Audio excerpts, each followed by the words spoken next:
Today's video is sponsored by the Coldest Water. More on that in just a little bit. Yo, what's going on, guys? Winter Kills here, and welcome to a brand new video. Today, I'm going to be bringing you guys my updated and competitive Marincess deck list for October 2021. And for those that are unaware, I actually just played this deck for an entire month straight at my locals, and I did actually document the entire process. So if you want to see how that went, I'll leave a link to it up here in the top right. It's a series of mine called One Deck, One Month. I highly recommend you guys give it a watch if you haven't seen it yet. But with playing a deck for an entire month straight, you start to realize a lot of the things the deck can do really well, and you also start to realize a lot of the problems it has. And over the course of that month, I feel like I've been able to put together the best possible build I think I can with the cards we have available. And yes, a lot of new support did get revealed for Marincess, which I'm so totally stoked about, and I can't wait for it to come out because I honestly think it'll make this deck like leaps and bounds better. I don't think it'll make it tier 1, but definitely more competitively viable than it is right now, which is saying a lot. So yeah, once the new support cards come out, I'll definitely redo the profile.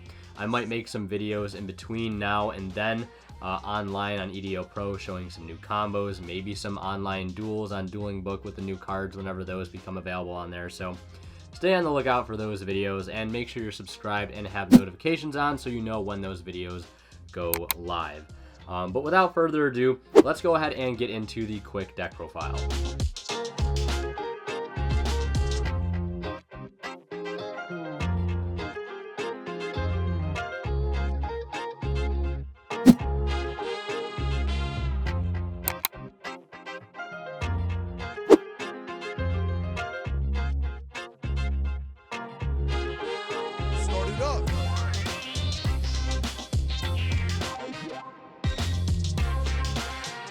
So yeah, before we go ahead and jump into the detailed breakdown of the entire deck, I do want to mention a quick shout out to the Coldest Water and a quick thank you to them for sponsoring this video. If you guys weren't aware already, the Coldest Water sells all sorts of amazing accessories, anything from water bottles, dog bowls, mugs, coolers, and even pillows. They sell all sorts of really high quality stuff, and this water bottle they sent me a week back or so is no exception. It's a fully insulated water bottle, can keep things cold for up to 36 plus hours and even keep things hot for 13 plus hours, and it's a genuinely really high quality product. I've been a fan of metal water bottles like this for a long time, and I've used all sorts of different brands throughout the year, but I gotta say this is probably by far my favorite.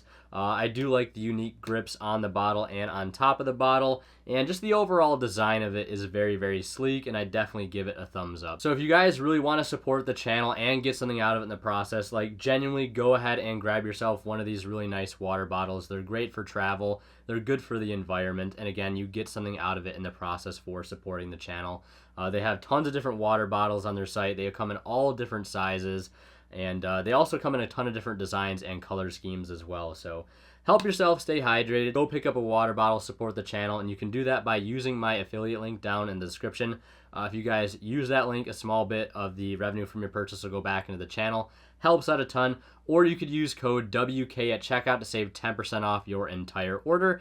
And they're also doing a giveaway as well. I think they're giving away a couple of those gallon water bottles. So they're really, really nice bottles, and I think they retail for almost like $130. So if you want to have a chance to win one for free, the giveaway ends on the 31st. So definitely check out the giveaway link in the description as well. Those first two links are the links you guys are going to want to check out. So again, huge thank you to the Coldest. And again, genuinely, if you guys want to get some great gear and support the channel in the process, definitely check them out. Links in the description. All right, so let's go ahead and jump into the main deck, and of course we'll start with the monsters. The first card here we have are 3 copies of Marincess Blue Tang. So Marincess Blue Tang is hands down one of the best normal summons in the entire deck, next to, I want to say, Seahorse. But this card does a lot for you. When it is normal or special summon, you can actually send a Marincess monster from your deck to the grave, except itself, and then if it is sent to the graveyard as link material for the link summon of a water monster, you can actually reveal the top 3 cards of your deck and take any Marincess card you find there, and then shuffle the rest back into the deck. So that can actually be really huge. Like, this card sometimes on its its own can just be your full unaffected combo, and you guys will hear me say that phrase a lot, full unaffected combo, and I'll explain what that is more so later. But you can use it to not only send an extender off its first effect, but potentially mill another extender to allow you to combo even farther, or mill into cards like Battle Ocean or Wave, which just puts you very, very far ahead into your combo. So definitely a 3 of in the deck. This deck does lack very high quality starters, and this is definitely a high quality starter, so no brainer to max out on 3. Alright, so moving on, we have 3 copies of Marincess Seahorse. This card is absolutely insane for 2 reasons. The first reason being that it's a 1-card link 4 on its own, so it's really amazing. And it's partly a 1-card link 4 because it's both a starter and extender, which is the other great thing about this card. You'll find a lot of the other Marincess monsters in this deck kind of really only act as either a starter or an extender, not really both. Seahorse is unique in the fact that it can be both. You can normal summon it to access your link 1s, and then if it's in the hand, you can summon it to extend, because while it's in the hand, you can special summon it to a zone a Marincess link monster points to, and the key thing about that is it actually doesn't activate. It's an inherent summon. So yeah, that's really, really strong. Even this card's under Call by the Grave, you can still summon it from the hand to a zone a link monster points to, which is really, really nice. And it has another effect too. If it's in the graveyard, except the turn it was sent there, you can banish it to special summon a water monster from your hand to a zone a Marincess link monster points to. So not even a bad effect there. Then moving on, we have 2 copies of Marincess Pascalis. This card, honestly, I was never a huge fan of, mainly because the other builds I thought of playing it in were in builds that played other like water extenders like the Tenny, Silent Angler, Ready Fusion, Scripton, etc. I just found that this card really didn't mesh well with those cards, so I cut it completely. But in a more like pure Marincess deck, I think this card works much, much better because Pascalis paired with pretty much any Marincess card other than itself allows you to get into your combo, which is really, really strong because when it's normal or special summon, you can summon a Marincess monster from your hand in defense except itself. And then if it's in the graveyard except the turn it was sent there, you can banish it to add a Marincess spell or trap in your grave back to your hand. So you can use it to recycle waves or your Battle Ocean too, which is kind of huge. The only thing that sucks is drawing on its own, which is the one thing I really hate, but I have some other cards in the main deck that you guys might have saw in the quick profile that kind of help mitigate that downside. 1 copy of Mandarin. The reason I play Mandarin is because it pairs very well with the Blue Tang and the Seahorse. Opening Blue Tang on its own is really, really great, but opening Blue Tang and Seahorse or Pascalis and Blue Tang are good, but if you have Mandarin in the mix, it just makes your Blue Tang much more powerful because you can get an extra, really good additional extender to the graveyard in the form of Mandarin, and it's oftentimes the difference between being able to do your regular Bubble Reef combo or your unaffected combo, which is what you really should be aiming to do in this deck. Because a lot of times your opponent isn't going to be able to deal with the unaffected Bubble Reef, especially game 1. So Mandarin, I think, helps bridge the gap between affected and unaffected boards. But this card says if you control 2 or more Marincess monsters while this card is in your hand or graveyard, you can target 1 water link monster you control as cost, special summon this card to your zone that monster points to, but banish it when it leaves the field. So it's a 1 of, just because, again, it's searchable. And it doesn't do much on its own like cards like Seahorse and Blue Tang do. So you can kind of see why Pascalis is a 2 of in my opinion, and this is definitely a 1 of.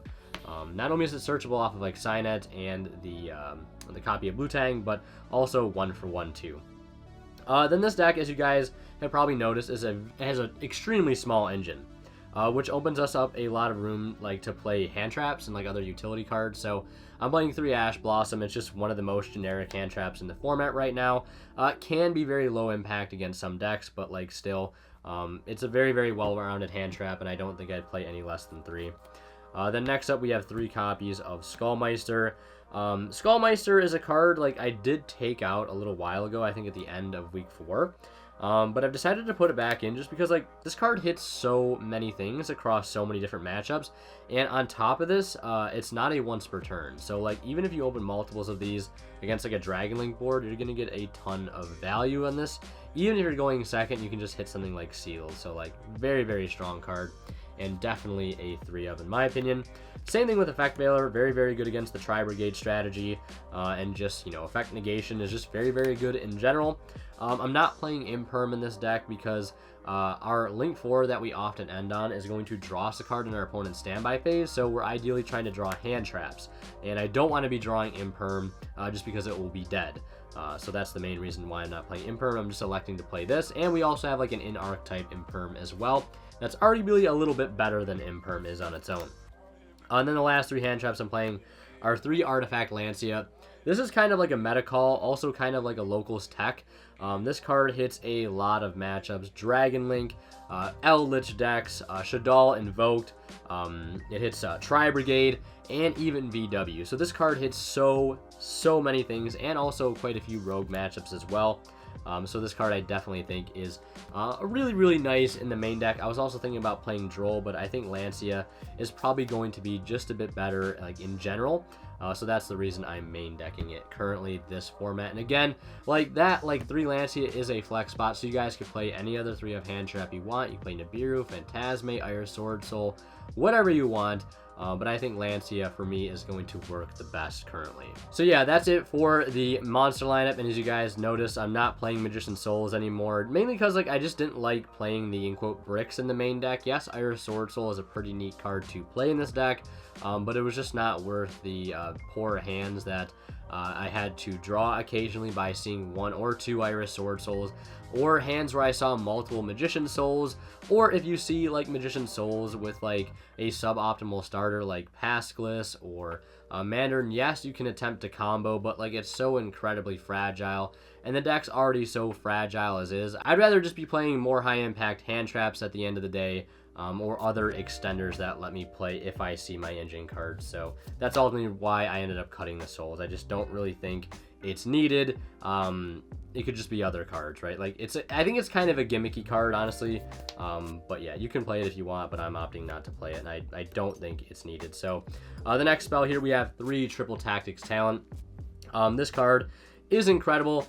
This deck has like consistency issues. A lot of times you need Signet Minings to resolve on hands where Signet's your only starter, and it's going to be very susceptible to Ash sometimes. So if you have a card like Talents to punish them to either take a look at their hand, if you already have another starter with your your current hand, like then that's going to be the way to go, because if you can hit a Nibiru, a Gamma out of their hand before you like proceed to commit to your actual board, it's going to actually let you play your deck. Otherwise you're just going to get hit with too many hand traps, and you're not going to end on anything at all except maybe a Nibiru token.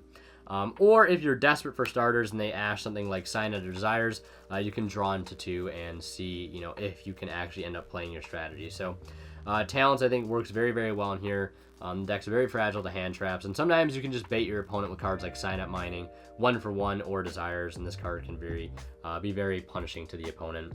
Then 3 Signet Mining. Not really much to say about this card. It's just Rhoda. You need to play, 6 copies of Blue Tang, etc., etc., or 6 copies of Seahorse. So like this is the only way to do that. If I had more copies of Signet Mining, I'd probably play them. 3 Desires. This card, I'm never really a huge fan of this card, but like you have to play it in here. I am playing 2 Field Spell, but like even if I was playing 1 Field Spell, I wouldn't even be worried about banishing out Desires, because in a typical hand where you have a starter plus Desires, you're going to search your Field Spell out first, then Desires.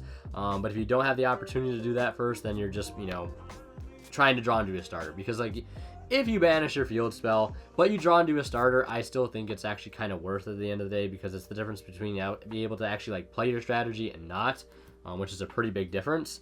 Then I played 2 Battle Ocean. I'm on 2 Battle Ocean for a couple reasons.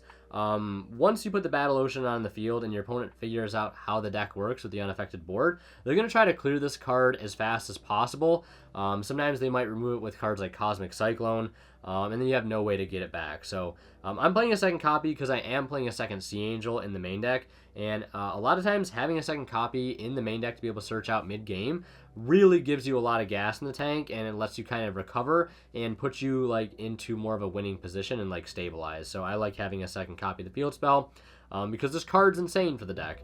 It gives all your Marincess monsters 200 attack, and any Marincess monster equipped with a Marincess Link monster gains 600 attack for each. And if you link summon something in the extra monster zone using Marincess Crystal Heart as material, it is unaffected by your opponent's card effects. So this allows you to make towers. So very, very important thing. The towers effect is kind of like the win con for the deck. Without it, I feel like the end boards are a little too weak. So I think playing 3 is perfectly fine. And then I'm playing 3 recovery spells here. 2 World Legacy Succession and a Monster Reborn. Succession I like in here quite a bit. Yes, you need to like see a starter to get into it and actually make it live. But the way I look at it, if you're not drawing a starter, then like you're probably losing anyways. It's probably not this card that's making you lose the game regardless. So I was thinking about playing Living Fossil because it's like a card you can kind of like top deck mid to late game, and it actually is live, unlike this card potentially. But the way I look at it, if I draw any starter card with any of these cards, I can access a really, really strong end board. So yeah, definitely want to play those 3. And then the last 2 cards are 1-for-1 and Call by the Grave.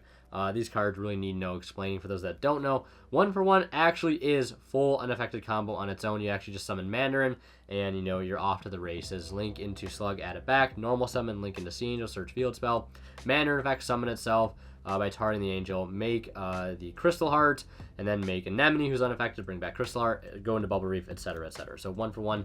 Definitely a mandatory one of in the main deck, 100%. Anybody else that says otherwise, I'm sorry, you're just wrong. Like, I mean, the only reason you wouldn't play it is like if you don't play Mandarin. But if you play Mandarin, you have to play 1-for-1, 100%. Then the last 3 traps in the deck are 3 copies of the Marincess Wave in Archetype Imperm. Basically, if we have a Link 1 Marincess, we can target a monster our opponent controls and negate its effects. If it's a Link 2 or higher Marincess Link monster we control, on resolution, if we negate that monster, every monster we currently control is unaffected by our opponent's card effects. And if we control a Link 3 or higher Marincess monster, we can actually activate this card from our hand. And, you know, spoiler alert, we're always trying to end on a Link 3 or higher Marincess Link, so this card will always be live during the opponent's turn. And the most important thing about it is it's not a once per turn, so if you draw a 3, you can use all 3 and have 3 basically better imperms. So yeah, that's it for the entire main deck. Should be 40 cards. One other thing I want to mention too is that there's no crossout designator. Crossout designator you could definitely play in the deck. I probably would if I had access to the card. I currently don't. I do plan on getting it, so if you wanted to, you could swap talents for crossout designator and throw in cards like Nibiru and Gamma even, just because those cards are like the most high impact hand traps against the deck, and maybe even a one of Droll. Because like everything else you don't really need to worry too much about.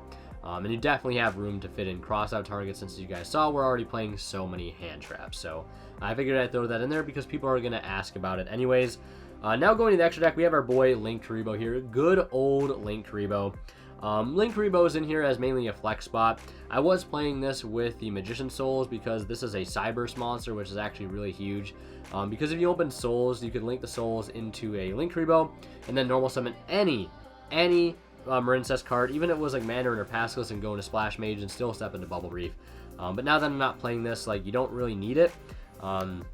I guess like if your Mandarin's already exhausted, you could like 1-for-1 out an Effect Veiler, link into this, and then normal summon Pascalus, and then link into Splash Mage and go off that way. But right now it's just a flex spot. You can play whatever you want. A third Anemone, second Marble Rock, Update Jammer, Boral Sword, Avermax, whatever you think you could play, you can play. 3 copies of Blue Slug. Our main go-to Link one. If it's Link Summon, we can target a Marincess monster in our grave, add it back to our hand, except itself.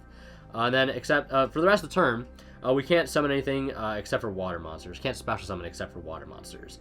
So yeah, this card, and you can only Link Summon it once per turn. So this card is like the bread and butter of the deck. This is like your main go-to Link one pretty much every turn. Normal summon Blue Tang.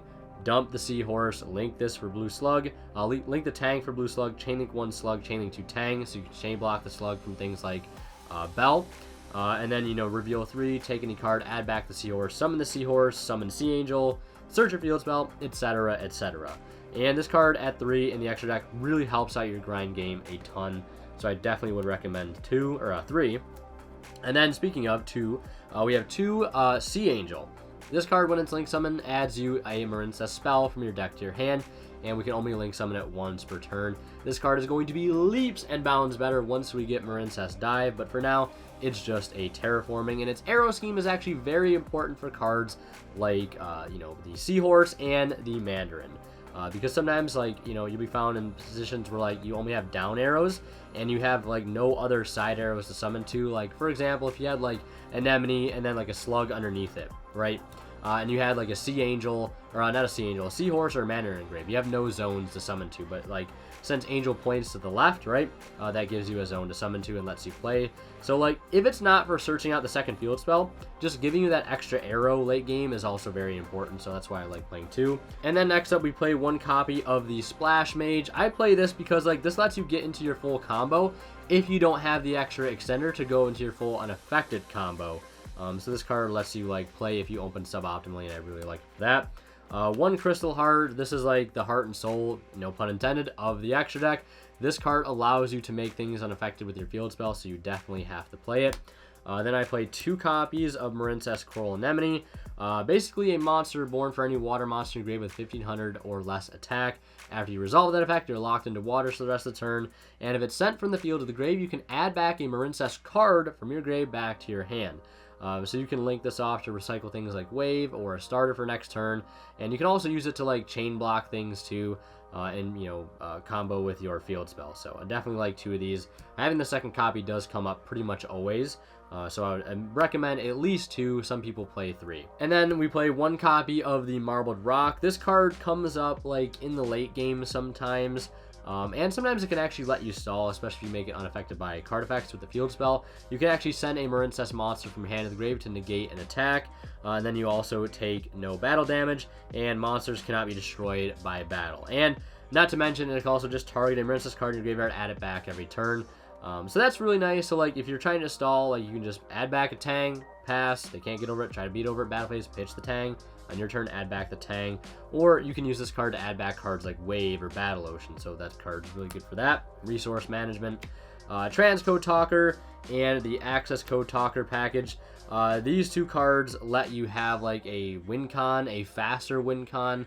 Because if you end on your Bubble Reef, a lot of times you're going to be banishing an Anemone to draw in the standby phase, and then if you survive the turn, you can bring back the Anemone off of Bubble Reef's effect, and then summon any monster to the board, and then link in a Transcode Talker, Transcode Talker effect to bring back the Anemone, link those off into the Transcode, and then you can go Chainlink 1 or Chainlink 1 Access Code, Chainlink 2 Anemone, and then they can't respond to your Anemone, which is really insane, and then you basically just go for a game right then and there.